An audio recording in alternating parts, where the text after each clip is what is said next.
నమస్తే, welcome to NN Telugu news special debate time. నేను రాజశేఖర్. ప్రధానంగా రాజకీయాలు చాలా మారుతున్నటువంటి పరిస్థితులు కనిపిస్తున్నాయి. భాషలో మార్పులు వచ్చాయి, ప్రాంతాల్లో మార్పులు వచ్చాయి, భావంలో మార్పు వచ్చాయి. సో రాజకీయ నాయకులు ఇప్పటికీ సోషల్ మీడియా వాడకం కూడా పూర్తిగా ప్రచారాలకు సంబంధించి కూడా మార్పులు వచ్చాయి. కానీ బంధాల్లో కూడా మార్పు వచ్చాయంటే ఇప్పుడు ఉన్నటువంటి సందర్భాలు ఎలా కనిపిస్తున్నాయి? రెండు తెలుగు రాష్ట్రాలకు సంబంధించినటువంటి ముఖ్యమంత్రులుగా ఉన్నటువంటి గత ముఖ్యమంత్రులు ఇక్కడ కేసీఆర్ కుమార్తె ఎవరైతే ఉన్నారో కేటీఆర్కు రక్షాబంధనం కట్టలేదన్నటువంటి వ్యాఖ్యలు కానీ, అక్కడ షర్మిల జగన్మోహన్ రెడ్డికి రాఖీ కట్టకపోవడం అనేది అంటే రాజకీయాలు అనేవి అంత వైరుధ్యంగా ఉంటాయండి. బంధాలకు కూడా రాజకీయంగా మార్చేసి దూరం చేసేలాగా ఉంటాయన్నటువంటి వ్యాఖ్యలు వినిపిస్తున్నాయి. సో అదే మాదిరిగానే ఈరోజు కామెంట్లు కూడా వినిపిస్తున్నాయి. బండి సంజయ్ లాంటి వారు ఇక్కడ ఉన్నటువంటి తెలంగాణలో కాంగ్రెస్ పార్టీ అలాగే బీఆర్ఎస్ పార్టీ రెండూ కూడా రక్షాబంధంలాగా కలిసి ఉంటున్నాయి.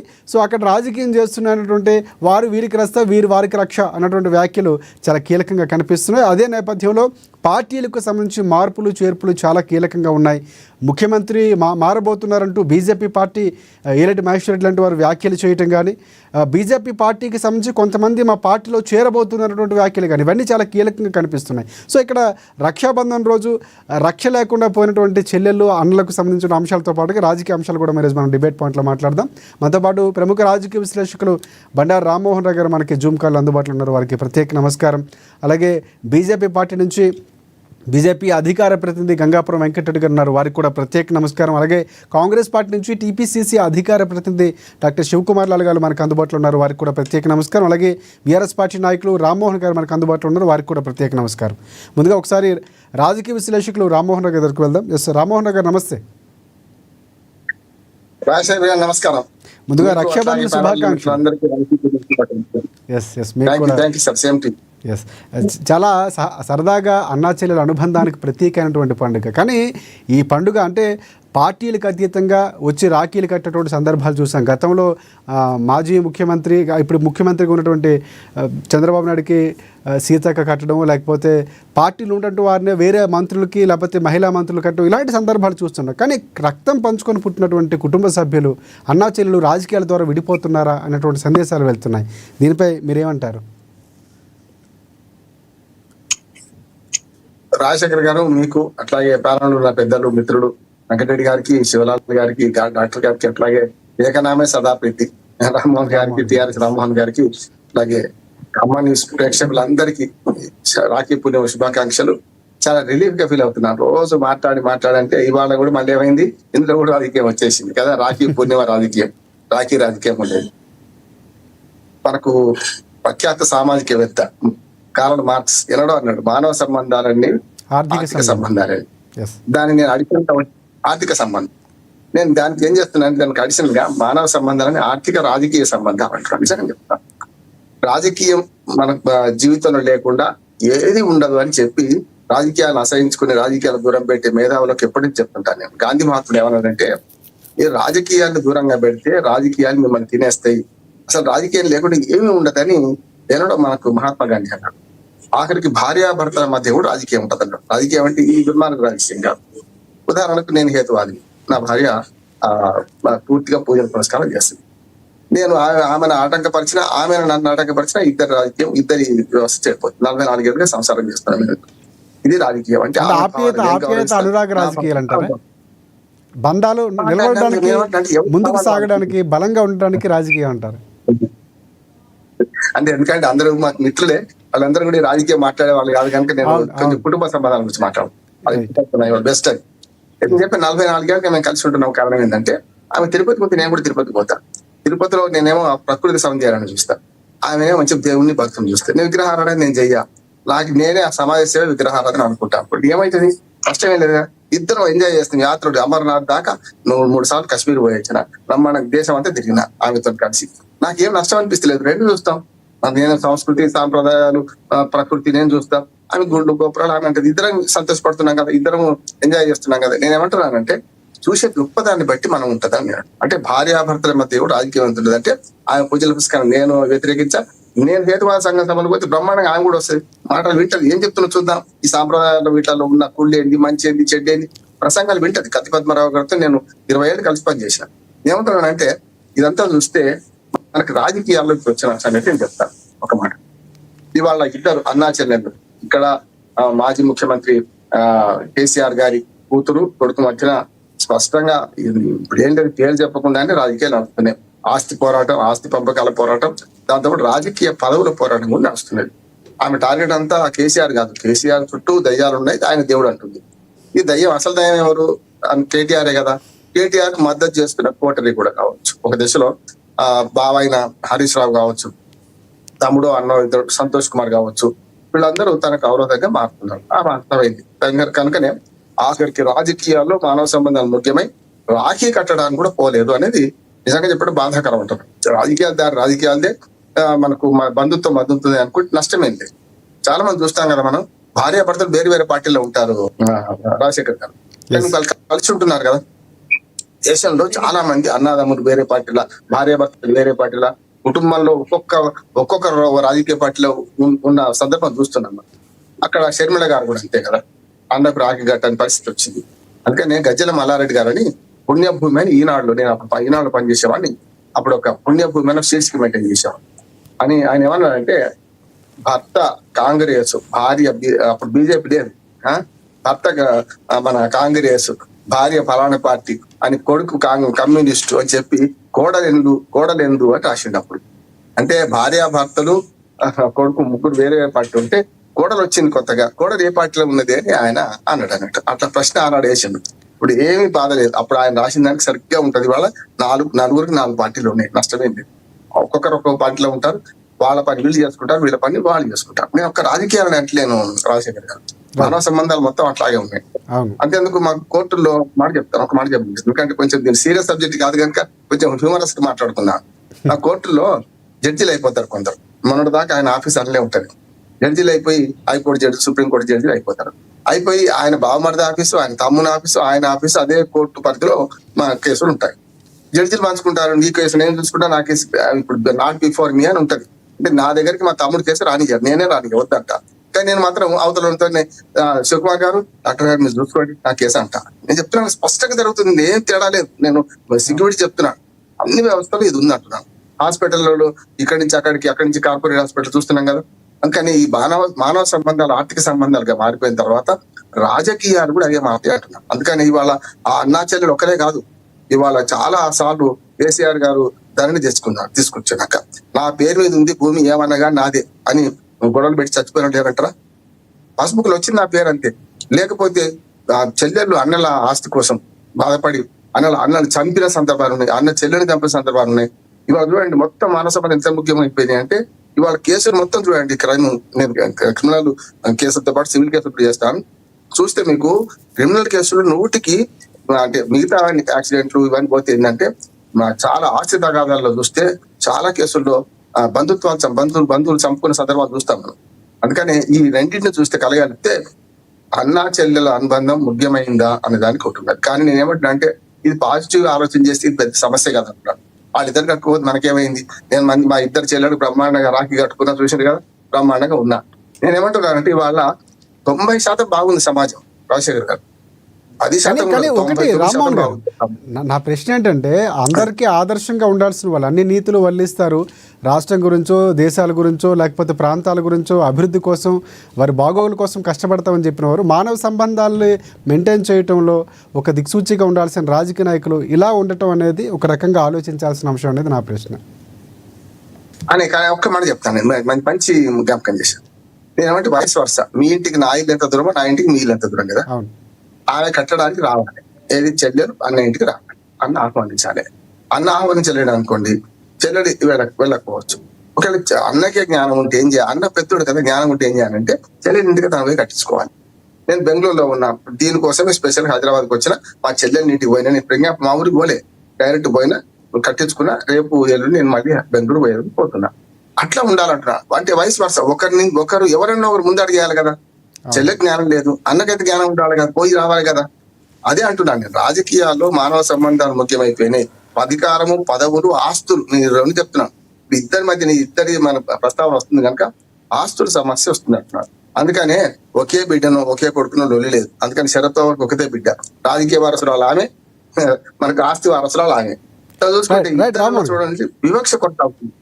రైట్. ఒకసారి మరొక పెద్దలు మీలాగే ఆయన కూడా ఒకసారి వెంకటరెడ్డి గారికి వెళ్దాం. ఎస్, నేను ఉంటాను నేను కథం చేసుకున్నా పలా ఇంతకు ముందే ముగించుకున్నా, అందుకని నేను కూర్చోట్టుకుంటా వెంకటరెడ్డి గారు కానీ వాళ్ళందరితో మాట్లాడదాం. Right right right, thank you. కానీ రైట్, వెంకటరెడ్డి గారు మీ అభిప్రాయం ఏంటి? ప్రధానంగా చాలా ఒక రకంగా ఆలోచింపజేసే వాక్యాలు అని చెప్పవచ్చు రామ్మోహన్ రావు గారు మాట్లాడినటువంటి మాటలు. అంటే కార్ల్ మార్క్స్ చెప్పినట్టు అన్ని బంధాలు ఆర్థిక బంధాలు అంటే రాజకీయ బంధాలు కూడా తోడు చేశారు ఆయన. సో ఇప్పుడు అలాగే ఉన్నాయా రాజకీయ ఆర్థిక బంధాలుగానే చూడాలా?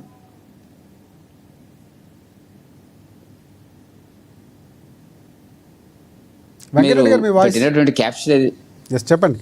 ముందుగా రాఖీ పూర్ణిమ శుభాకాంక్షలు.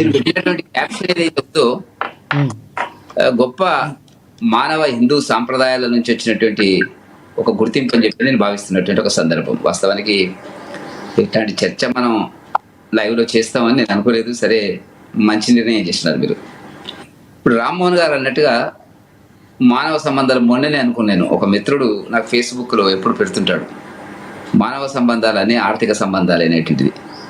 వాస్తవం అది ఇలా జరిగినటువంటి. ఇప్పుడు ఒకప్పుడు ఉండేటువంటి ఈ కుటుంబాల హిందూ సమిష్టి కుటుంబాల మధ్య బంధుత్వాల మధ్య ఉండే అనుబంధాలు, భావోద్వేగాలు, ఆ గొప్పగా ఆలోచించేటువంటి ఆ ప్రేమ, ఇవన్నీ కూడా మీరు ఎంతన్నా చెప్పండి కనుమరుగైపోయి వల్ల ఆర్థిక సంబంధాల కోణంలో ఆ వరుసలో మాత్రమే లెక్కించే పరిస్థితి రావడం అనేటువంటిది జరుగుతున్నటువంటిది. నాకు ఇప్పుడు మీరు అన్న తర్వాత నాకు జ్ఞాపకం వచ్చింది అంటే 40-50 సంవత్సరాల క్రితం మా ఊరు నుంచి పక్క ఊరికి బంధుత్వం కోసం వెళ్ళడం జరిగినప్పుడు వచ్చేటప్పుడు అక్కడ కనపడేటప్పుడు అక్కడ మామూలుగా మా ఊరు నుంచి ఇచ్చిన ఆడపడుచులు అత్తగారింటి కోసం అక్కడ ఉండేవాళ్ళు ఉంటారు కదా, సాధారణంగా పెళ్లిళ్ళై ఉన్నటువంటి వాళ్ళు కనపడ్డప్పుడు పటేలా అని మమ్మల్ని చూసి ఏడ్చేటువంటి వాళ్ళు అంటే అంత ప్రేమ అభిమానం అన్నట్టు ఆ ఊరల్లో చూసినప్పుడు, ఆ ఊరి జనాన్ని చూసినప్పుడు అదే మా ఊరికి సంబంధించినటువంటి రెడ్డి అనేటువంటి ఒక అభిమానం, కుల మతాలకు అతీతంగా నేను మాట్లాడుతున్నాను.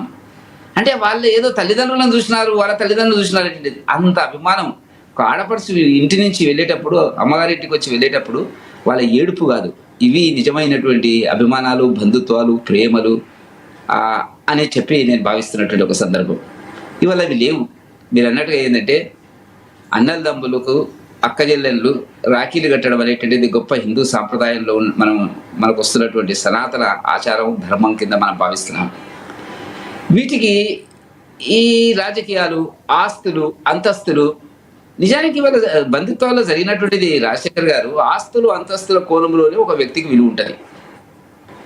ఇప్పుడు మీరు ఏ ఫంక్షన్ కైనా వెళ్ళండి, ఏ జనంలోకైనా వెళ్ళండి, నేను పలానా వ్యక్తి పదవన్నా ఉండాలా, ఆస్తులన్నా ఉండాలా. ఈ రెండున్న వాడికి ముందు సీటు ఉంటుంది, గుర్తింపు ఉంటుంది, అటువైపు చూస్తారు. మామూలుగా వెళ్ళిరనుకోని మీరు చూసేవాళ్ళు ఉండరు. అది జరిగినటువంటిది. వెనకడికి అట్లా కాదు. వెనకడికి మన బంధువులు వచ్చినప్పుడు వారం రోజులు ఉండేటువంటి వాళ్ళు. ఇవాళ బంధువులు అసలు రావడమే తక్కువైపోయింది. ఫోన్ మీదనే జరిగిపోతున్నాయి మాటలు.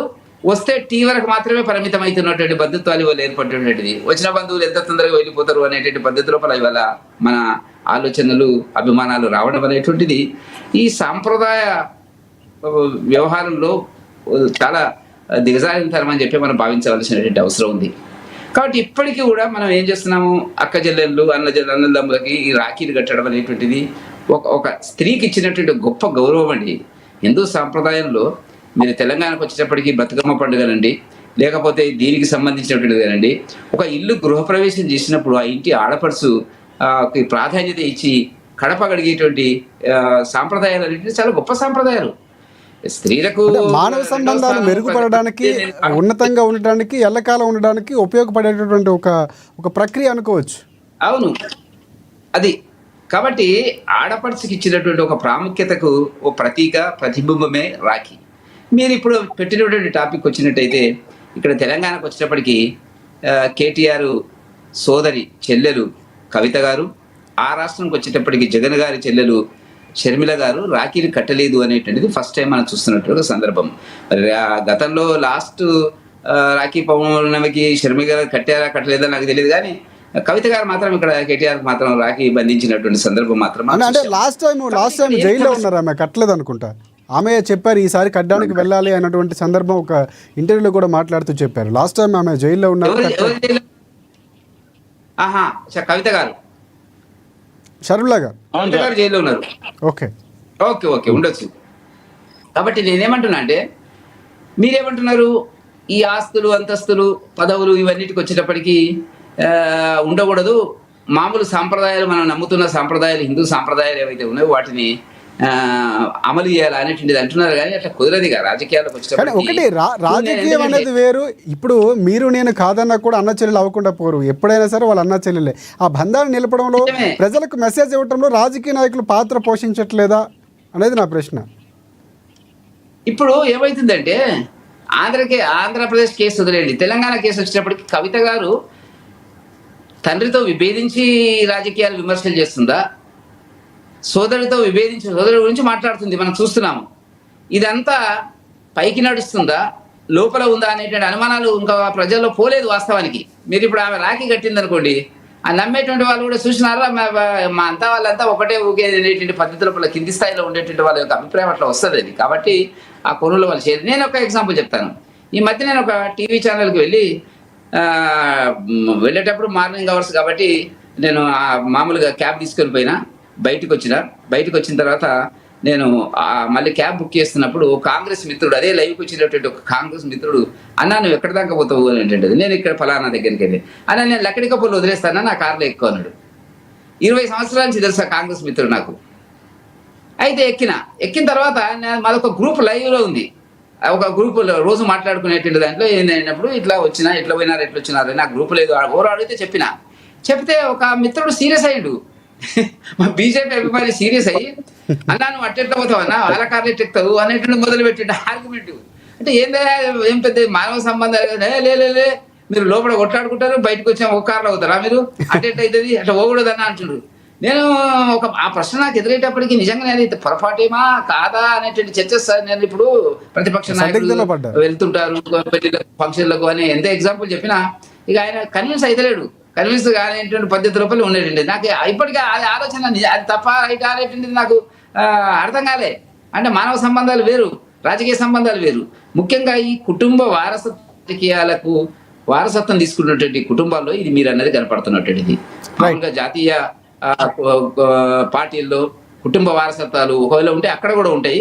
ఇక్కడ ఏం జరిగింది, ఇప్పుడు ఇక్కడ కవిత గారు కానీ కేటీఆర్ గారు కానీ కేసీఆర్ యొక్క రాజకీయ వారసత్వాన్ని నుంచి విస్తృతంగా ముందుకు వచ్చారు తప్ప వ్యక్తిగతంగా వాళ్ళు సమర్థులు, అంతకంటే సమర్థులు అవకాశాలు ఇస్తే చాలా మంది ఉన్నారు తెలంగాణ రాష్ట్రంలో. ఒక అవకాశాలు వచ్చినాయి వాళ్ళకి. అదేవిధంగా రాజశేఖర రెడ్డి గారి వారసత్వంలో జగన్కి షర్మిలకు ఒక అవకాశం దొరికింది. వీళ్ళు ఆ పుట్టుకతోని మీకు 50% ఆ రాజకీయ గుర్తింపు అనేటిది ఆటోమేటిక్ వస్తుంది. రాజశేఖర్ గారు ఇప్పుడు అందరికీ రాదు. ఇప్పుడు నేను ఎంత మాట్లాడినా, రామ్మోహన్ గారు ఎంత మాట్లాడినా కూడా మాకు రాకపోవడానికి కారణం ఏంటంటే మా కుటుంబ నేపథ్యం లేదు. వాస్తవానికి కుటుంబ నేపథ్యం లేదు కాబట్టి మమ్మల్ని గుర్తించరు.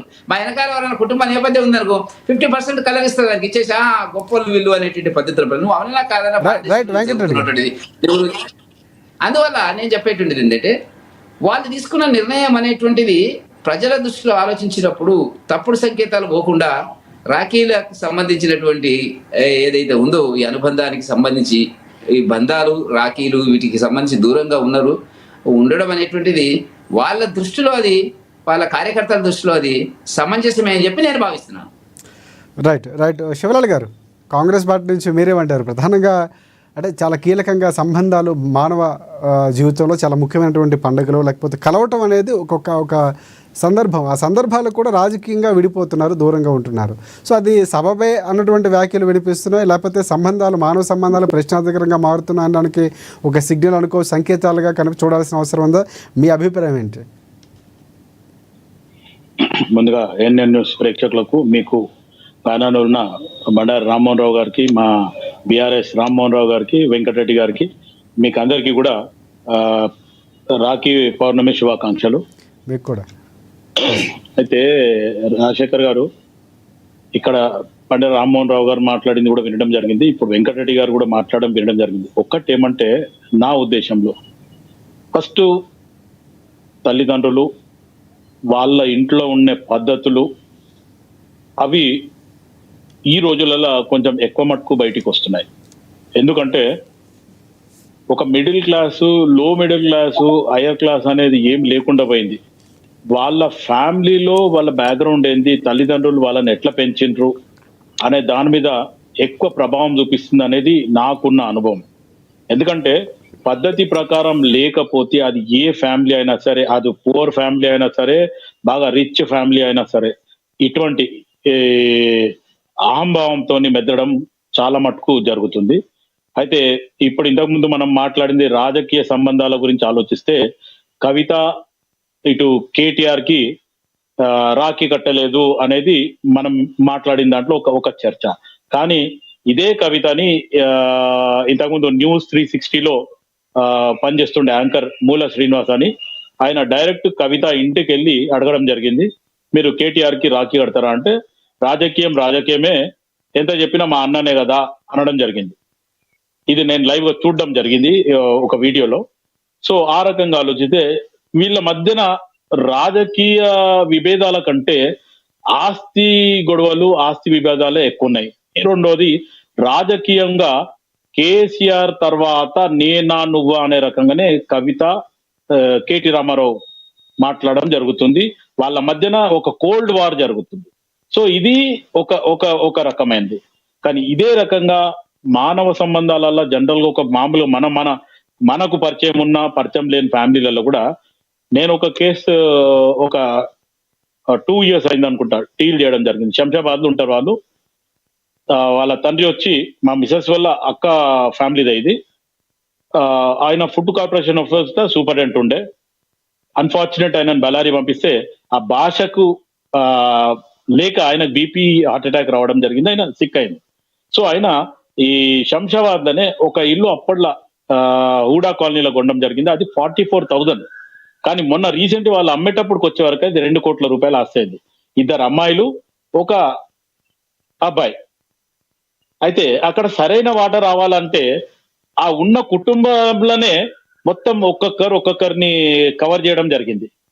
ఆ పిల్లగాని సైడ్ కొంతమంది జమ అయిపోయినరు, ఆడపిల్లల సైడ్ లో కొంతమంది జమ అయిపోయినరు. లాస్ట్ లా కోడల్ అత్త ఒకలాగుండే, తర్వాత కాలక్రమేణా అత్త ప్లస్ మామ ఇద్దరు మరణించడం జరిగింది. దాని తర్వాత ఆ ఫైర్ ఇంకా పెద్దగా పెరిగిపోయిన తర్వాత కోడలు అక్కడ డామినేషన్ ఎక్కువ చేయడం జరిగింది. ఈ ఆడపిల్లలు కూడా ఎట్లున్నారంటే, మా ఇంట్లోకి వచ్చి నువ్వు ఏందని కొంచెం పౌరుషంగానే మాట్లాడుకునే పద్ధతితో పోవడం జరిగింది. వాళ్ళు ఉండడానికి కూడా ఒక 3 floors ఇల్లు ఉంది, ప్లస్ అదొక 2 crores ప్రాపర్టీ. కోడలు ఏం చేసేసిందంటే, మొత్తానికి మిగతా వాళ్ళ ఇంకొక అత్తకి వాళ్ళకు కన్ఫర్మ్ లేకుండా ₹1,00,00,000 అమ్ముతున్నామని చెప్పి అక్కడ హైడ్ చేయడం జరిగింది రాజశేఖర్ గారు. ఈ దీంట్లో మీకు ఆల్రెడీ పెళ్లి చేసి ఇచ్చేసినా మీరు వెళ్ళిపోయింది, మాకు సంబంధం లేదంటే అది కోడలు జనరల్ గా ఎక్కడ కూడా రాసి పెట్టి లేదంటే అది. కానీ నిజంగా కూడా ఎన్టీ రామారావు ప్రభుత్వం అప్పుడే ఆడపిల్లలకు కూడా ఆస్తిలో వాటా ఉంది అనేది చెప్పడం జరిగింది. కానీ ఈ సందర్భం జనరల్ గా మనం మాట్లాడుతున్నాం అనే రకంగా నేను ఈ మాట చెప్తున్నాను. సో అక్కడికి వెళ్ళిన తర్వాత ఆ అమ్మాయిని మళ్ళీ కన్విన్స్ చేయడం జరిగింది కోడల్ని, చూడమ్మా ఈ డబ్బు విషయంలోనే మీరు అందరు వాదులాడుతుండ్రు, ఒక్కసారి ఈ డబ్బు క్లారిటీ చేసుకొని వాళ్ళకి ఎంతో నయానో భయానో ఇస్తా అని చెప్పి మీరు మాట ఇచ్చి డబ్బులు ఇచ్చిపోతున్న తర్వాత మళ్ళీ మీ మధ్య నీ గొడవ ఉండదని చెప్పి అప్పట్లో చెప్పడం జరిగింది. ఆ తర్వాత ఆ కోడలు ఏం చేసింది, లాస్ట్ కి ఒక్కొక్కరికి 15 lakhs ఇస్తా అని చెప్పింది. నేను చెప్పినాను 25 లక్షలు ఇవ్వు, నువ్వు ఎక్కువకే అమ్ముకుంటున్నావు అనేది నాకు ఇన్ఫర్మేషన్ ఉంది. 25 అంటే 50 వస్తుంది, అప్పటికైనా నీకు ఎక్కువనే మిగులుతాయి, నేను ఇంకా ఫిగర్ చెప్పను అని చెప్పి ఆ అమ్మాయికి చెప్తే, సరే మామయ్య మీరు చెప్పింది నేను వింటానని చెప్పింది. సరే అని చెప్పి ఆ అమ్మాయిలకి 25 లక్షలు ఇప్పించడం జరిగింది. కానీ ఆ తర్వాత వాళ్ళు ఈ రోజు వరకు కూడా ఒక రకమైన అండర్స్టాండింగ్, అటు అన్నకేమి ఇబ్బంది అయినా ఇటు చెల్లెళ్ళకేమి ఇబ్బంది అయినా వీళ్ళందరూ కూడా మళ్ళీ కలిసి వెళ్ళడం జరుగుతుంది. అంటే డబ్బు అనేది, ఆస్తి అనేది సంపాదించి తల్లిదండ్రులు పెడితే మటుకు అది వాళ్ళు ఉన్నప్పుడే ఒక డిసిషన్ తీయకపోతే మటుకు రేపు ఇంకా అంటే ఒక రకంగా కేసీఆర్ బాధ్యత ఇక్కడ కవిత కేటీఆర్ అంశంలో తీసుకోలేదంటారా? 100% తీసుకోలే రాజశేఖర్ గారు. ఎందుకంటే కేసీఆర్ కనుక వాళ్ళ మీద ఒక వీల్ కానీ లేకపోతే కేసీఆర్ సంపాదించిన ఆస్తులు కానీ, ఎందుకంటే కేసీఆర్ ఈ 10 సంవత్సరాలలో అడ్డగోలుగా సంపాదించింది అనేది మనం ఇప్పుడు ఉన్న వాళ్ళకి అందరికీ తెలుసు. ఎందుకంటే నేను ఎందుకు ఈ మాట అంటున్నా అంటే, కేసీఆర్ ని ఉద్యమ కాలం నుంచి కూడా దగ్గర నుంచి చూడడం జరిగింది, ఆయన పర్సనల్ గా కలవడం జరిగింది. వ్యక్తిగతంగా కేసీఆర్ వేరు, మాట్లాడే పద్ధతిగా ఒక మంచితనము అదంతా వేరు. కానీ రాజకీయంలో వచ్చిన తర్వాత పిల్లల్ని తేవద్దని నేను ప్రతిసారి చెప్తున్నా ఈ మాట. పిల్లల్ని మీరు తేవద్దు, ఎన్టీ రామారావు లాగానే మీరు మీ పిల్లల్ని రాజకీయంలో తేవద్దు. రాజకీయంలో తెస్తే మీ అతి ప్రేమ పిల్లల మీద వెళ్ళిపోతుంది, మీరు అవుట్ ఆఫ్ ద గేమ్ అయిపోతారు అనే రకంగా నేను రాతపూర్వకంగా కేసీఆర్ గారికి ఇవ్వడం జరిగింది. కానీ కేసీఆర్ గారు ఆ మాట వినకుండా పిల్లల్ని తేవడం జరిగింది. కేసీఆర్ అప్పట్లో మనం విన్నది ఏమన్నాడు, నేను నా ముసలి దున్నం పావుసేరు బియ్యం ఉడకబెట్టేస్తే మేము తినేస్తాము, మా పిల్లలు అమెరికాలో ఉన్నారు అని చెప్పిండు. కానీ ఈ రోజు జరిగిన పరిణామాలు గతంలో ఆయన మాట్లాడిన దానికి చాలా డిఫరెన్స్. ఈ రోజు కేసీఆర్ తొంటి విరగడానికి కూడా కేటీఆర్, కవిత, హరీష్ రావే కారణం అనేది కూడా ప్రజలలో అప్పట్లో ఉన్న అపోహ. కానీ ఈ రకంగా ఆలోచిస్తే ఇప్పుడు జగన్ కూడా రాజశేఖర రెడ్డి గారు ముఖ్యమంత్రి కాకముందైనా మంచి దగ్గరుండే నేను రాజశేఖర రెడ్డి గారిని వారంలో 4-5 రోజులు నేను ఖచ్చితంగా ఆయన క్యాంప్ కార్యాలయంలో నేను ఉండేది. ఖచ్చితంగా ఆయన ఏది జనాలతోని దర్బార్లో వాళ్ళని కలిసినాక లాబీలోకి వచ్చేది, లాబీలో కలిస్తే వాట్ డాక్టర్ ఆల్వేల్ అని ఇట్లా భుజం తప్పేది. అది తప్ప ఆయన నాకు చేసిందేం లేదు. ఇంకా ఉల్టా అప్పట్లో రాజశేఖర్ గారు ఇంకొక మాట చెప్పాలా, అప్పట్లో ఒక ఫోటో దిగితే ఆ ఫోటోగ్రాఫర్ వెనకాల తిరిగితే 300-400 అడుగుతుండే ఒక ఫోటోకి. లేదంటే ఆ ఫోటో స్టూడియో చెప్తుండే లక్కడిగా పుల్ల 20 రూపాయలు, 40 రూపాయలు, 60 రూపాయలు చెప్తే ఒక్క ఫోటో, అది కూడా పోస్ట్ కార్డ్ సైజ్ ఫోటో. అంటే ఇటువంటి పరిస్థితులకి రాజశేఖర్ రెడ్డి కూడా అప్పట్లో పాదయాత్ర చేసినప్పుడు రాజశేఖర్ రెడ్డి కూడా 0. తర్వాత ఆయనకి పాదయాత్రలో సపోర్ట్ చేసి డబ్బులు ఇచ్చిండ్రు. కానీ రాజశేఖర్ రెడ్డి ఆ టైంలో ఆయనకు ఎవరెవరైతే సపోర్ట్ చేసిండో ఆయన కొంతమందికి లైఫ్ ఇచ్చిండు, కొంతమందికి మాట ఇచ్చిండు. నా సొంటోళ్ళకైతే మాట ఇచ్చిండు. రచ్చబండ వయసు వచ్చినాక I will do something for you అన్నాడు. కానీ ఇప్పటిదాకా ఆయన రచ్చబండ పోయి రాలేదు, ఇక మనం కూడా రాదు. కానీ రాజశేఖర్ రెడ్డి గారి పీరియడ్ లో వాళ్ళ కొడుకు బిడ్డ ఏదైతే ఎంజాయ్ చేసిండ్రో, ఇంతకుముందు వెంకటరెడ్డి గారు అన్న మాట వాస్తవం మాట. ఎందుకంటే మనకు బ్యాక్గ్రౌండ్ సపోర్ట్ లేదు, మన తండ్రో తాతనో ఎవరు రాజకీయంలో లేరు. మనం ఖచ్చితంగా కష్టపడి, ఇప్పుడు బండారు రామ్మోహన్ రావు గారు కూడా చెప్పిండు ఇంతకుముందు, అయితే కష్టపడి మనం వచ్చినప్పుడు ఆ కష్టపడి వచ్చి మనం ఈ స్థాయికి రావడమే చాలా కష్టమైపోతుంది. బ్యాక్ డోర్ పాలిటిక్స్ ఉన్నోడు వానికి నాలెడ్జ్ ఉండదు, అనుభవం ఉండదు, మాట్లాడే తీరు తెలియదు. అటువంటి తీసుకొచ్చి ఈ రోజు ఇప్పుడు రేపు జరగబోయే మా కాంగ్రెస్ పార్టీలో కూడా అటువంటి వాళ్ళకే జూబ్లీస్ టికెట్ ఇస్తున్నారు అనేది కూడా మేము వినడం జరుగుతుంది. హాస్యాస్పదం అదంతా. కానీ ఈ మాట మీరు చెప్పడం, రామ్మోహన్ రావు గారు చెప్పిన ఒక్కొక్క మాట, ఈ మాట మీరు చెప్పడం మాకు ఆశ్చర్యంగా ఉంది. లేదండి, అంటే రాజశేఖర్ గారు ఇప్పుడు మనము ఇప్పుడు ఒక విలువల గురించి మాట్లాడుతున్నాం, ఇక్కడ రాజకీయం మాట్లాడతలేము. విలువలు, మంచితనము, ఒక మర్యాద, ఒక పద్ధతి. తెలంగాణలో మా ఫాదర్ అనేది అప్పట్లో అరిచేతిలో సున్నం పెడితే 60 ఏళ్ళు గుర్తుపెట్టుకుంటారంట రాజశేఖర్ గారు.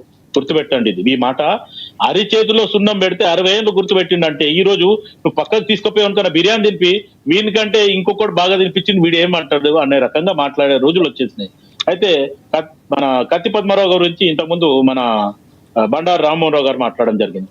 కత్తి పద్మారావు గారు నిజంగా కూడా భాషలు కానీ కవిత్వంలో కానీ శ్లోకాలు చదివితే కూడా మొత్తానికి ఆయన చదివే శ్లోకాలు ఎదుటోళ్ళు ఈవెన్ బ్రాహ్మణ్స్ కూడా ఆ పదాలు ఆ పలకలేని పరిస్థితుల్లో ఉంటుండే, అంత తేజ్గా ఉంటుండే. ఏం రామ్మోహన్ గారు?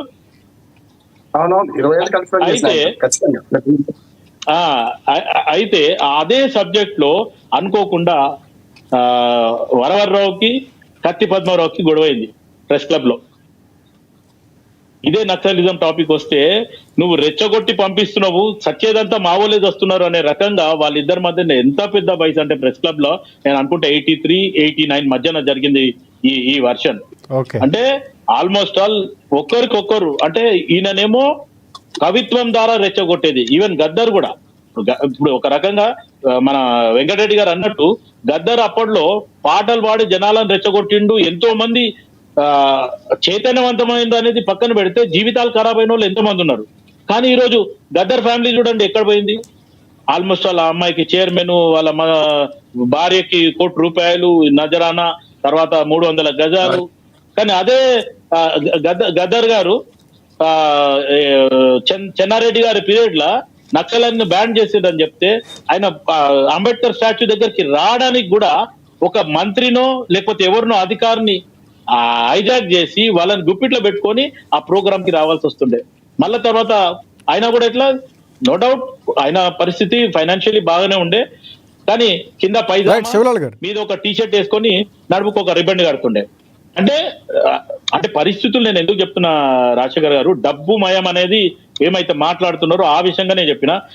ఇంకొక విషయం, ఈ రోజు పి జనార్దన్ రెడ్డి గారు కూడా ఈ రోజు ఇంత పేరు సంపాదించిండు. ఒక ఆపద్ బాంధవుడు అనే రకంగా ఉండే. నేను నిజంగా కూడా పీజీఆర్ ఫాలోవర్, పీజీఆర్ శిశువుని. మీరు డబ్బు తిన్నోళ్ళంతా ఎవడు ఆ మాట మాట్లాడతాడు నాకు తెలియదు, కానీ 7 కంటే ఆడికి వస్తుండే. ఒక పాన్ డబ్బా ఇనాగ్రేషన్ అంటే కూడా పీజీఆర్ వస్తుండే. కానీ ఈ రోజు అటువంటి పిల్లలు, వాళ్ళ పిల్లలు చూసుకోండి. నేను వాళ్ళకు పర్సనల్ గా కూడా చెప్పిన, మీ నాయన చనిపోయిన రోజు, మీ నాయన పుట్టిన రోజు మీరు ఖాళీ వచ్చిన వాళ్ళని కాకా నమస్తే అనండి, మీరు జీవితకాలం గెలుస్తారని చెప్పిన. కానీ ఒక్కరు కూడా మనకు విన్నోళ్ళేరు. అంటే పరిస్థితి ఏంటంటే తల్లిదండ్రి బ్యాక్గ్రౌండ్ ఉంది అనేది ముఖ్యం కాదు, మనం ఎట్లా ప్రవర్తిస్తున్నాము, మన పరిస్థితి ఏంది, జనాలతో మనం ఎట్లున్నాం అనేది కూడా అది ఆశ్చర్యం. ఎందుకంటే డబ్బు ఒకసారి వచ్చిన తర్వాత పిల్లల్ని ఒక పద్ధతి ప్రకారం పెంచుతలేరు తల్లిదండ్రులు. ఇది తల్లిదండ్రుల తప్పే. గతంలో అప్పుడు గద్దార్ ఒక పాట పాడిండు, ఏమని, అయ్యం పెట్టిందిరో కలర్ టీవీ మా ఇంటికి వచ్చి అని అప్పట్లో గద్దార్ పాడిండు. కానీ ఇప్పుడు పరిస్థితి ఏడుకొచ్చింది, మన చేతులనే భూతల స్వర్గం అయిపోయింది. ఇది మంచి మాట్లాడేదానికంటే ఫోను ఏదైతే మనం వాడే ఫోన్ ఇప్పుడు మంచి కంటే చెడు ఎక్కువ ప్రభావం అయిపోయింది. వద్దంటే కూడా వస్తున్నాయి, పిల్లలు ఖరాబ్ అయిపోతున్నారు. ఇది జరుగుతుంది రాజశేఖర్ గారు. అంటే నేను ఫైనల్ గా నేను చెప్పేది ఏంటంటే తల్లిదండ్రులు కరెక్ట్ గా ఉంటే పిల్లలు మటుకు ఖచ్చితంగా ఉంటారు. I'm very sorry, I'm saying like this. ఈ రోజు నాకు ఒక పెద్ద అబ్బాయి ఆస్ట్రేలియాలో ఉన్నారు, కొడుకు కోడలు ఇద్దరు. ఈ రోజు కూడా ఫోన్ చేస్తే ఒక చిన్న పిల్లోలాగా మాట్లాడతాడు. పాప ఉంది, ఆమె కూడా ఆప్యాయంగానే ఉంటది. ఇప్పుడు ఈ రోజు ఒక 10 రోజుల ముందే వాళ్ళ అన్నకి రాఖీ పంపించడం జరిగింది పోస్ట్ లో. దాని తర్వాత చిన్న అబ్బాయి, ఆయన ఐ స్పెషలిస్టు. ఇప్పుడు కూడా నాకు కొన్ని సందర్భాలలో నేను ఎక్కడ పోతున్నా అంటే పప్ప నేను రావాలనా అనే రకంగా మాట్లాడతాడు. అంటే నేను ఎందుకు హ్యాపీగా ఇంత ఇటువంటి సన్నివేశాలలో నేను ఓపెన్ గా చెప్తానంటే పిల్లలనే మనం పెంచే విధానంలోనే మన పిల్లలు మనతోని కరెక్ట్ గా రెస్పాన్స్ ఉంటారు. మన పిల్లలు సరిగా ఉన్నారా లేరా అనేది చూడాల్సింది తల్లిదండ్రులే. అది లేకపోతే మటుకు పిల్లలు విచ్చలవిడితనం మనం చెప్పాల్సిన అవసరం లేదు. ఎవరి పిల్లలైనా సరే, రేపు నా పిల్లలైనా నేను కరెక్ట్ కనుక చూడకపోతే వాళ్ళు కూడా విచ్చలవిడితనం చేస్తారు. రైట్ రామ్మోహన్ గారు, అంటే పెద్దలు అనుభవాలు పంచుకున్నారు. అంటే జరుగుతున్న రాజకీయ పరిస్థితులకు సంబంధించినటువంటి భావాలు పంచుకునే క్రమంలో వారి వ్యక్తిగత జీవితాలు, అనుభవాలు కూడా పంచుకుని చెప్పినటువంటి సందర్భాలు ఉన్నాయి. ఒక రకంగా అనుభవంలో మీరు చిన్నవారు అవ్వచ్చు, కానీ పార్టీలో ఉన్నటువంటి వ్యక్తిగా కీలకంగా ఈ ప్రశ్నకి సమాధానం మీరే చెప్పగలరు అనుకున్నాను నేను. ఎందుకు రాఖీ కట్టడంలో కవిత కడతానని కూడా చెప్పారు. ఇందాక విజువల్ శివలాల్ గారు మాట్లాడుతూ కూడా చెప్పారు, రాజకీయాలు వేరు, గతంలో నేను కట్టించుకోలేకపోయాను, జైల్లో ఉంటే ఈసారి ఖచ్చితంగా వెళ్తాను, రాజకీయాలు వేరు, మధ్య ఉన్నటువంటి బంధం వేరు అన్నారు. కానీ ఈరోజు కట్టలేనటువంటి పరిస్థితి. ఏం చెప్తారు, మీ అభిప్రాయం ఏంటి? వ్యక్తిగతంగా ఏం చెప్తారు, పార్టీ పరంగా ఏం చెప్తారు?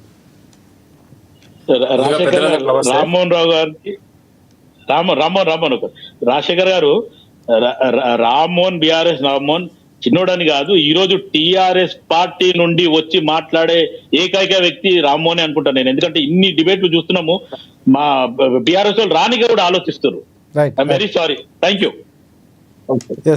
ఒక కాంప్లిమెంట్, బట్ ఆన్సర్ కూడా చెప్పాలి మీరు రామ్మోహన్ గారు. తప్పకుండా అండి. ముఖ్యంగా పెద్దలు చెప్పారు ఇంతకు, రామ్మోహన్ రావు గారు చాలా అనుభవజ్ఞులు, శివన్న, వెంకటరెడ్డి అన్న వారికి ఎక్స్పీరియన్స్. ఎందుకంటే వాళ్ళ వయసులో మేము వాళ్ళ చాలా చిన్న. అవును, మనకు ఒక నేర్చుకోవడానికి ఇలాంటి సందర్భం. ఎస్ రామ్మోహన్ గారు వినిపిస్తుందా? ఎస్ వినిపిస్తుంది, చెప్పండి. అదే రాఖీ పండుగకు అత్యంత ప్రాముఖ్యత ఉన్న రాఖీ పండుగ. ఈ పండుగ రోజు మరి శత్రుత్వాలు, కోపాలు, తాపాలు అంటే అన్ని బయటపెట్టారు. ఎందుకంటే ప్రపంచాన్ని జయిస్తా అని చెప్పి అలెగ్జాండర్ బయలుదేరిన తర్వాత ఈ యొక్క అన్ని రాష్ట్రాలు, అన్ని దేశాలను జయించుకుంటూ వచ్చి భారతదేశానికి దండెత్తడానికి ప్రయత్నం చేశాడు. ఇక్కడ ఆఫ్ఘనిస్తాన్ సంబంధించినటువంటి రుక్సానాను వివాహం చేసుకున్న తర్వాత ఇక్కడ పురుషోత్తముని శత్రుదేవి పక్కన దేశమైనటువంటి అంబి ఎవరైతే ఉన్నాడో ఆయన ఈ అంబి పురుషోత్తమ కోపం పైన అలెగ్జాండర్ దగ్గరికి వెళ్ళి ఆ పురుషోత్తముని ఓడించాలని ఆయన ఒక మద్దతు కోరడం జరుగుతుంది. మరి అలెగ్జాండర్ కూడా ఏంటంటే ఈ శత్రు శత్రువు నాకు మిత్రుడు అయితే అన్నట్టు చందంగా అంబితో చేతులు కలిపి పురుషోత్తమ దండయాత్ర బయలుదేరితే రుక్సానా పురుషోత్తమ యొక్క గుణగణాలు, శక్తి అంతా తెలుసుకొని అలెగ్జాండర్ వారిస్తుంది. వద్దు, మనం ఈ యొక్క యుద్ధం చేయొద్దు, పురుషోత్తమ దగ్గర మనం ఓడిపోతామని చెప్పి అలెగ్జాండర్ వినడు. వినకుంటే ఎట్టి పరిస్థితుల్లో నేను జయిస్తాను, భారతదేశంగా అఖండ ప్రపంచాన్ని జయించిన వ్యక్తిని నేను, ఇక్కడ సింధు పరివాహక ప్రాంతం ఈ యొక్క ప్రాంతాన్ని నేను జయిస్తే ప్రపంచ విజేతనైదని చెప్పేసి విర్రవీగి పురుషోత్తమ యొక్క శక్తి సామర్థ్యాలను తెలుసుకోకుండా ఆయన ముందుకు పోదలుచుకుంటే మనం ఒక రాత్రి సమయంలో కూడా రుక్సానా పురుషోత్తమ దగ్గరికి వెళ్ళి రక్షాబంధన్ నాడు రాఖీ కట్టి మరి అన్న అని చెప్పి శరణు చొచ్చితే, మరి ఒక అన్నగా చెల్లెలకి రాఖీ కట్టిన సందర్భంగా నీకు ఏం కావాలని కోరుకుంటే, నా యొక్క భర్తను చంపే సమయం వస్తే నువ్వు ఎట్టి పరిస్థితిలో చంపకూడదు, ప్రాణభిక్ష పెట్టాలని వేడుకోవడం జరుగుతుంది. ఆ సందర్భం వస్తుంది, అలెగ్జాండర్ పురుషోత్తం చేతిలో ఓడిపోతాడు. కానీ పురుషోత్తం యొక్క కత్తి అలెగ్జాండర్ కంఠం పైన ఉంటే వదిలిపెట్టేస్తాడు అలెగ్జాండర్. ఆ అలెగ్జాండర్ సన్నివేశం చూసిన తర్వాత అరే నేను ఇట్లా అయిపోయింది పరిస్థితి, యుద్ధం ఇది నా కానీ జీవితాన్ని ఈ యొక్క కీర్తి కాంక్షల నుంచి వదిలిపెట్టేసుకొని బయటికి వెళ్ళిపోయి ఆయన చిన్న వయసులో మరణించడం జరుగుతుంది. అంటే ఇక్కడ మనం తెలుసుకోవాల్సిందంటే, ఇక్కడ కవిత గారు కానీ ఇంకా మిగతా వాళ్ళు ఎవరైతే అంబి అటువంటి వాళ్ళు ఎవరు తెలుసుకోవాల్సింది ఏంటంటే, ఎదుటి యొక్క వ్యక్తి యొక్క గుణగణాలు శక్తి సామర్థ్యం అంచనా వేసుకొని మనం ప్రయత్నం చేస్తే బాగుంటుంది. ఇక్కడ సోదరుడు ఉన్నాడు, అక్కడ తండ్రి ఉన్నాడు, నీకేం తక్కువ చేసింది అనేది ఈ రోజు టీఆర్ఎస్ పార్టీకి సంబంధించిన కార్యకర్తలు కావచ్చు, మిగతా నాయకులు, సొసైటీ కూడా ఆలోచన చేస్తుంది. ఒక మహిళగా నీకు దక్కాల్సిన గౌరవం దక్కింది, మీ నాన్న అత్యంత ప్రేమ కురిపించింది పైన, ఇవ్వాల్సిన కదా ఎక్కువనే ఇచ్చాడు. ఈ రోజు అత్యంత శక్తి సామర్థ్యాలు ప్రేమ కలిగిన వ్యక్తి, ఈ యొక్క తెలంగాణ రాష్ట్రం సాధించిన వ్యక్తి, గొప్ప వ్యక్తి కేసీఆర్. ఆయన యొక్క జీవితంలో చిన్న మచ్చగా మిరిగిపోవాల్సిన కర్మ నీకు పట్టాల్సి వస్తుంది అని చెప్పేసి అందరు భావిస్తున్నారు. మరి ఈ రక్షాబంధన్ సందర్భంగా మరి కేసీఆర్ గారి యొక్క శక్తిని, వారి యొక్క సోదరు శక్తిని అంచనా వేసి అటువైపు వెళ్లి రక్ష కట్టి వాళ్ళని శరణు చూస్తే బాగుంటుందని టీఆర్ఎస్ కుటుంబ సభ్యులందరూ కోరుకుంటున్నారు. సరే ఏదన్నా వారి వ్యక్తిగత విషయం కాబట్టి మనం ఆ విషయంలోకి పోకుండా సమాజంలో జరుగుతున్న అన్ని విషయాలు, ఎవరైనా సరే అన్న అనే పదానికి చాలా అత్యంత విలువ ఉంది సమాజంలో పట. ఎవరైనా సరే మన తోటి వారు కావచ్చు, మనం బయట వెళ్తున్నప్పుడు సమాజంలో కూడా అన్న అంటే ఇమీడియట్ గా రెస్పాండ్ అవుతారు.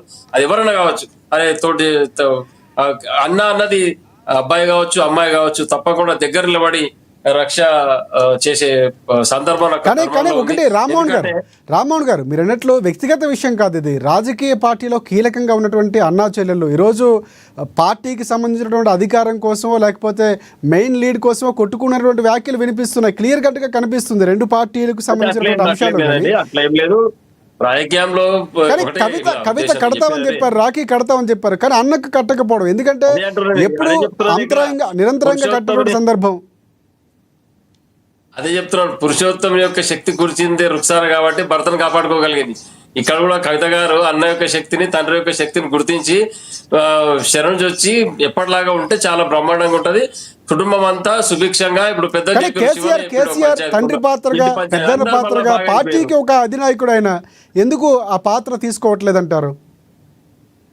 తప్పకుండా తీసుకురావచ్చు.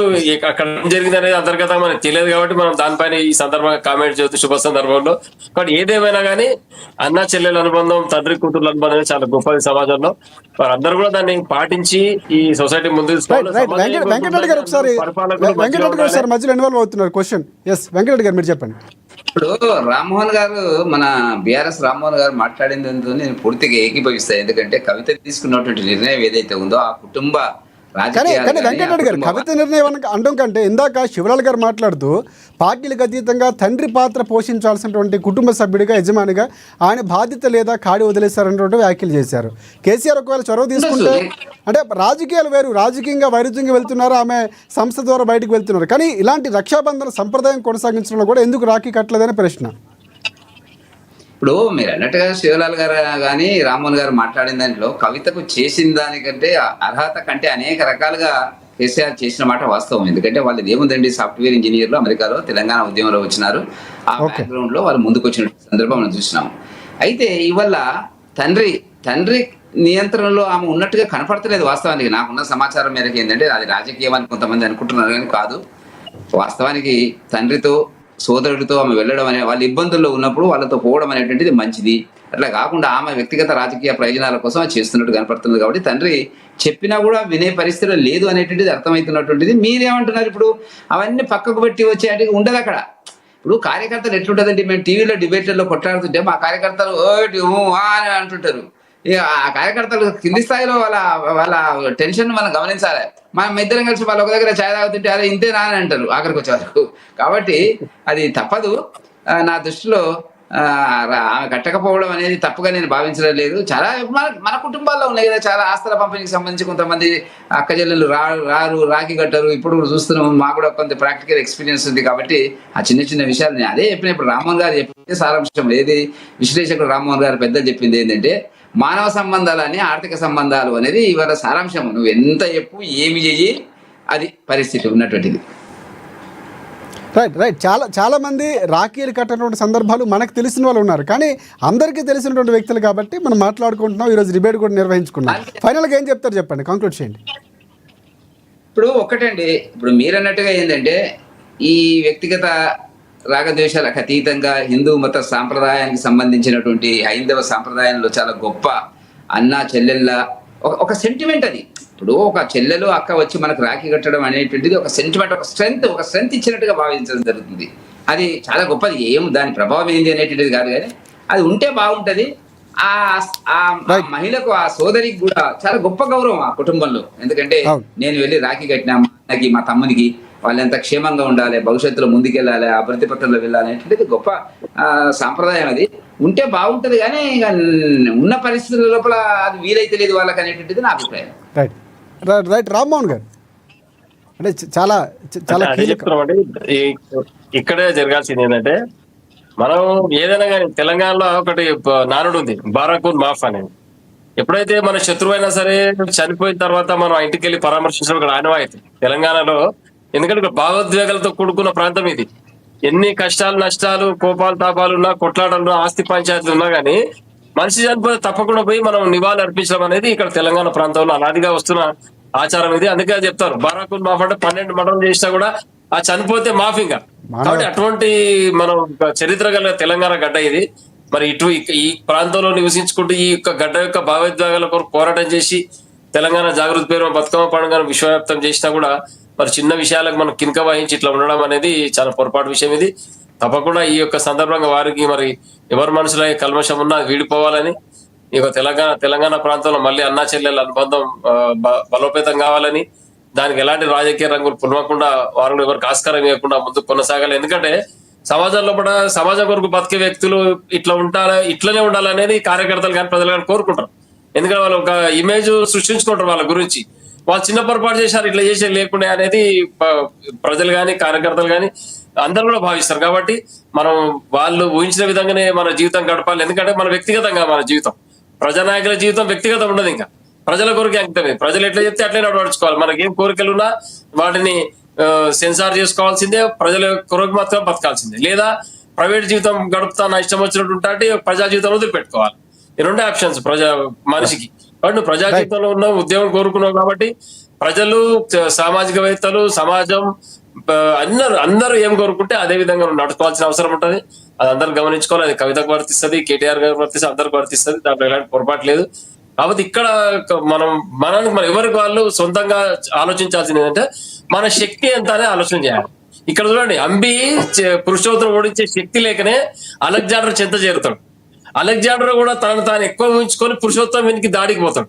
కాబట్టి రుక్సాన గుర్తుపట్టింది పురుషోత్తంని, ఈ శక్తి మనం సరిపోలేము, నా భర్త చచ్చిపోతాడని భయపడి సోదరులాగా వెళ్ళి పురుషోత్తంని శరణు వేడుకుంటే ఆయన రక్ష కట్టించుకొని ఆ యొక్క చెల్లెల యొక్క సౌభాగ్యాన్ని కాపాడింది. కాబట్టి మనం ఇవన్నీ దృష్టిలో పెట్టుకోవాలి. ఇక్కడ కూడా అందరూ కూడా ఈ యొక్క ధర్మాన్ని పాటిస్తూ అందులో సూక్ష్మాన్ని గ్రహించి ముందుకు పోతే రాజకీయ జీవితం, వ్యక్తిగత జీవితం, ప్రజా జీవితం బ్రహ్మాండంగా ఉంటది. మనం ఈ రోజు అద్భుతంగా చర్చ పెట్టుకుని చాలా సంతోషం. ఈ సందర్భంగా అందరికి కూడా సుఖ సంతోషం ఉండాలని కోరుకుంటాను. రైట్ అనలిస్ట్ రామ్మోహన్ రావు గారు. రామ్మోహన్ రావు గారు చెప్పండి. అంటే ఇందాక మీరు ఇచ్చినటువంటి ఆద్యం మానవ సంబంధాలకు సంబంధించి మళ్ళీ మీ దగ్గరికి వచ్చింది. ఫైనల్గా ఏం చెప్తారంటే ఇక్కడ ఆదర్శవంతంగా ఉండాలి. మనం మాట్లాడుకుంటే సెలబ్రిటీలో లేకపోతే రాజకీయ నాయకులు ఏం చేసినా కూడా గమనిస్తూ ఉంటారు. సో ఆ కోణంలోనే మనం ఈరోజు డిబేట్ నిర్వహించుకున్నాం. నిజంగా రాఖీ కడితే సంతోషంగా మాట్లాడుకున్నటువంటి సందర్భం. ఇందాక రామ్మోహన్ గారు మాట్లాడినట్టు కార్యకర్తలకు ఒక రకమైనటువంటి సందేశం ఉండేది, సంబంధాలు నిలబెట్టుకోవాలని సందేశాలు ఇస్తూ ఉంటారు. కానీ ఆ సందేశం నిలపడంలో ఈరోజు ఫెయిల్ అయినటువంటి పరిస్థితి. ఫైనల్గా ఏం చెప్తారు? ఇవాళ మా అందరికంటే చిన్నవాడైన రామ్మోహన్ మంచి సందేశం ఇచ్చారు. రాజకీయాల్లో ఆనాడు పురుషోత్తముడికి, అంబికి ఎట్లా జరిగిందని స్పష్టంగా చెప్పారు. చాలా మంచి ఉదాహరణ. ఎందుకంటే చప్పట్లు కొట్టాలి. అందుకనే అనుభవంతో ఓటు వస్తుంది, అధ్యయనం చేస్తున్నాడు, చాలా మంచిది అంటున్నాడు. రాజకీయాల్లో ఏం జరిగింది చెప్పింది. గద్దర్ గారి గురించి మనకు ప్రస్తావించాలి. వ్యక్తిగత జీవితం పోను కానీ గద్దర్ గారికి మంచి పాట రాసింది. ఏమో రాసింది అంటే, మీ పాదం మీద పుట్టు మచ్చనే చెల్లమ్మ అనే ఒక అద్భుతమైన పాట రాసింది కదా. నిజంగా ఈ పాటికి వర్తిస్తాం. ఎందుకంటే అన్నా చెల్లెల అనుబంధం ఏకగర్భ జనితుడు అంటే తోడబుట్టిన వాడు. కొన్నిసార్లు మిగతా ఆడవాళ్ళు కూడా మనం భారతీయ సమాజం మిగతా భార్య తప్ప మిగతా అందరు ఆడవాళ్ళను చెల్లెల సమానంగా చూసే సంస్కృతి మనకు ఉంటుంది. ముఖ్యంగా ఆడవాళ్ళను గౌరవించే సమాజం అనేది. కనుక నేనేమంటున్నా అంటే ఇటు కాకుండా వయసు వరుస ప్రఖ్యాత రచయిత బుచ్చిబాబు ఒక మంచి మాట అంటాడు. నేను మార్క్స్ తో మొదలు పెట్టిన బుచ్చిబాబుతో ముగిస్తాను. బుచ్చిబాబు గారు అంటారు, మానవ సంబంధాలు చాలా వరకు ఆర్థికం, అహం ఈ రెండింటితో వస్తాట. అహం అంటే నాకన్నా గొప్పవాళ్ళు లేడు అంటే పంచాయతీలు వస్తాయి. ఆర్థికం త్వరలో ఆర్థికం, అహం మాత్రమే ఈ సమాజాన్ని శాసిస్తున్నాయి. ఆయనేమో ఓన్లీ మానవ సంబంధాలు, ఆర్థిక సంబంధాలు ఆయన అంటే దాన్ని కలిపిండి బుచ్చిబాబు గారు. ఆర్థికము, అహం ఈ రెండు కూడా ఇవాళ రెండు కలగలిపితేనే కేటీఆర్ దగ్గరికి కవిత పోతలేదు, కవిత కేటీఆర్. రామ్మోహన్ గారు, మీరు కూడా ఒక వాక్యం చేరుస్తూ రాజకీయాలు కూడా మిళితం చేశారు. రాజకీయాలు అంతే, రాజకీయాల సంబంధాలు. ఇప్పుడు ఏమైందంటే వెంకటరెడ్డి గారు అన్నారు ఇంతకుముందు, కానీ నేను ఆయనతో ఎక్కిపిస్తున్నాను. ఆ కారు ఎక్కడం కరెక్ట్ అంటున్నాను. వేరే వారి పార్టీ కారు ఇప్పుడు నాకు చాలా సార్లు నేను గతంలో, ఇప్పుడైతే దాదాపు 4-5 ఏళ్ల నుంచి మనం ఫిజికల్ మీటింగ్స్ పోతలేము, కానీ గతంలో నేను ఆయా ఛానళ్ళకి పోయినప్పుడు వేరే నేను డిస్కషన్ ముందు వేరు, కానీ వేరే వేరే పార్టీల వాళ్ళని కలిసిపోయేవాళ్ళం, అందరం కూడా కలిసిపోయేవాళ్ళం. ఇప్పుడు పోయేటప్పుడు ఎవరికి వాళ్ళు పోయినా వచ్చేటప్పుడు ఆ రూట్లో అనుకుంటే నేను చాలా మందితో, అంటే బీజేపీ నాయకులతో, కాంగ్రెస్ నాయకులతో, అట్లానే బీఆర్ఎస్ నాయకులతో, టీఆర్ఎస్ నాయకులతో నా ఇంటి దాకా వచ్చిన సందర్భాన్ని మా ఇంటికి సైద్ధాంతికంగా వేరుగా ఉన్నా కూడా మనుషులుగా మనం కలిసి ఉండాలనేటువంటి సంకేతం అది ఉండేది. అందుకని ఏమంటా అంటే వెంకటరెడ్డి గారు ఆ కార్యక్రమాలు తప్పు చేశాను అన్నట్టు, తప్పు చేయలేదు సార్ వెంకటరెడ్డి గారు, అది మీరు కొనసాగించండి. అట్లాగే మనకు శివలాల్ గారు చెప్పిన దానికి ఇంకొక మాట ఏకీభవిస్తూనే కొన్ని విభేదిస్తున్నాయి. ఏంటంటే తల్లిదండ్రులు ఇవాళ పంచితే ఒకటి, నేను ఇప్పుడు అడ్వకేట్ గా చాలా కేసులు చూస్తాను, వారు స్పష్టంగా మంచి కేసు ఉదాహరణ చూపించారు, మంచిది. కానీ ఏమంటున్నా అంటే రెండోది కూడా జరుగుతుంది. తల్లిదండ్రులు బతుకున్నప్పుడే వాళ్ళకి పంచింది అనుకోండి, వాడికి కానకుండా పోయిన సందర్భాలు ఉన్నాయి, రోడ్ల మీద విడిచిపెట్టిపోయే సందర్భాలు ఉన్నాయి, పిచ్చగా అతుకునే సందర్భాలు, ఓట్లు సంపాదించి అందరికి పంచిపెట్టి నా చేతులు ఏమొచ్చుకొని బిడ్డ మీకు ఇస్తా అంటే అట్లా కూడా దుర్మార్గంగా వాళ్ళని బయటకు పంపించిన సందర్భాలు ఉన్నాయి కదా, నీ చేతులు ఏం లేదు అధికారం అని.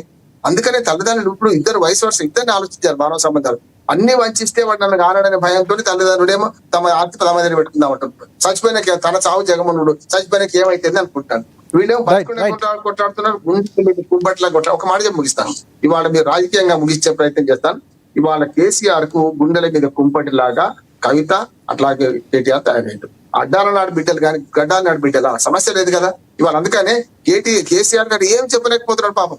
అటు బిడ్డను సంపాదించలేడు, ఇటు కొడుకును సంపాదించలేడు, కనుక ఇరుకున పడ్డాడు అంటున్నాను.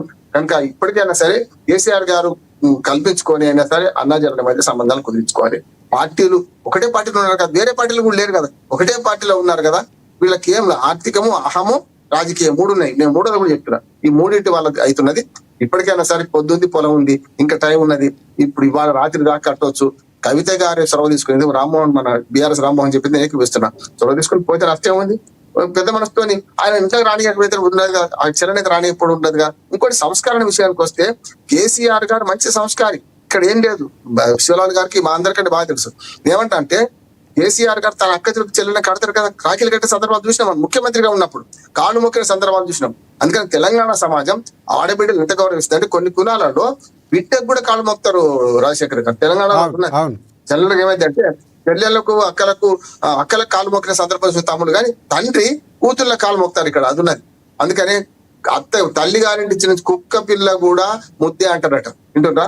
అందుకని వెంకటరెడ్డి గారు చెప్పారు కదా, పటేలా అని ఏడుస్తారని చెప్పి ఒక మాటతో ముగిస్తాను. గోరెడ్డి వెంకన్న బ్రహ్మాండకు పాట రాశాడు, సంత మన ఊరి సంత గురించి చెప్పుకుంటూ అంగట్ల కలిసిన ఆడబిడ్డట తమ ఊరు వాళ్ళు వస్తే ఆప్యాయంగా కౌలించుకొని మా నాన్న ఎట్లున్నాడు, మా అమ్మ ఎట్లున్నది, మా తమ్ముడు ఎట్లుండు, మా అన్న ఎట్లుండు అని అడిగి ఏడుస్తారట. రాశారు ఒకసారి ఆ పాట వినండి మీరు. సంత మన ఊరి సంత అని, సంతకు పోయి వచ్చేలోగా మన కళ్ళ ముందు కనపడేట్టుంటది. నేను చెప్పే ఈ మానవ సంబంధాలన్నీ కూడా అంగట్లు తెలంగాణ ఇప్పుడు అంగట్లు పోయినాయి చాలా వరకు ఉండాలంటే అయిపోయింది. కానీ అంగట్లలో ఆప్యాయతలు తన ఊరి వాళ్ళు కనపడితే తన తల్లిదండ్రుల గురించి, తన అన్నదమ్ముల గురించి అకప్ చేసే సంస్కృతి, ఈ సంస్కృతిని రాజకీయాలు బ్రేక్ చేయొద్దు. ఇప్పటికైనా సరే అక్కడ ఆ అన్న చెల్లెడు, ఇక్కడ ఏ అన్న చెల్లెడు, అక్కడ ప్రియాంక గాంధీ, కాంగ్రెస్ చెప్తున్నా ప్రియాంక గాంధీ, రాహుల్ గాంధీ కూడా బాగుండాలి.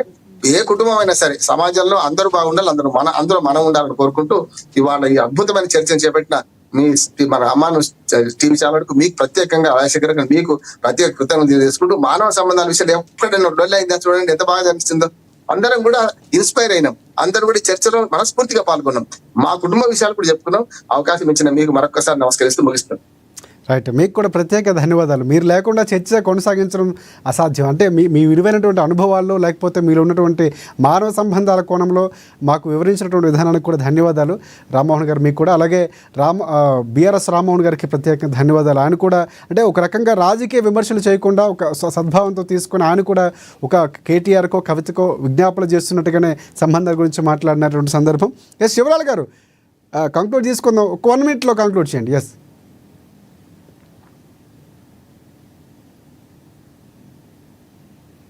శివలాల్ గారు, ఈ వాయిస్ వినిపించట్లేదు. 1 minute కంక్లూడ్ చేయండి, మనకి సమయం తక్కువ ఉంది.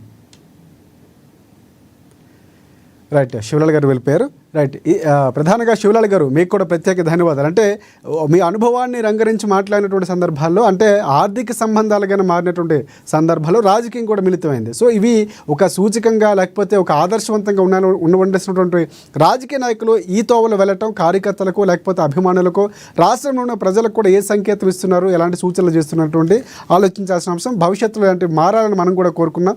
సంప్రదాయాలు వేరు, పండుగలు వేరు, రాజకీయాలు వేరు. ఇవి ఏ పార్టీకి ఆ పార్టీ చూడాల్సిన అవసరం ఉంది. సో ఈ సందర్భంగా ఉండాలని మనం కూడా కోరుకుందాం. అండ్ బీఆర్ఎస్ పార్టీకి సంబంధించినటువంటి రామ్మోహన్ గారికి, అలాగే కాంగ్రెస్ పార్టీకి సంబంధించి శివలాల్ గారికి, బీజేపీ పార్టీకి సంబంధించి వెంకటరెడ్డి గారికి, అలాగే రాజకీయ విశ్లేషకులు రామ్మోహన్ రావు గారికి మరొకసారి ప్రత్యేక ధన్యవాదాలు తెలియజేసుకున్నాం. మీకు కూడా రాఖీ పూర్ణిమ శుభాకాంక్షలు. అందరూ అక్క చెల్లెమ్మలు అనుబంధాలు శాశ్వతంగా ఉండాలని, మరింత ఉజ్వలంగా ఉండే దిశగా వెళ్ళాలని మనం కూడా కోరుకుందాం. సో ఈరోజు వేదిక ద్వారా అభిప్రాయాలు తెలియజేసేందుకు మరొకసారి ప్రత్యేక ధన్యవాదాలు తెలియజేసుకున్నాం. వైరుధ్యాలు వద్దు, అనుబంధాల ముద్దు అన్నటువంటిది అంతే ఈరోజు క్లోజ్ చేస్తున్నాం.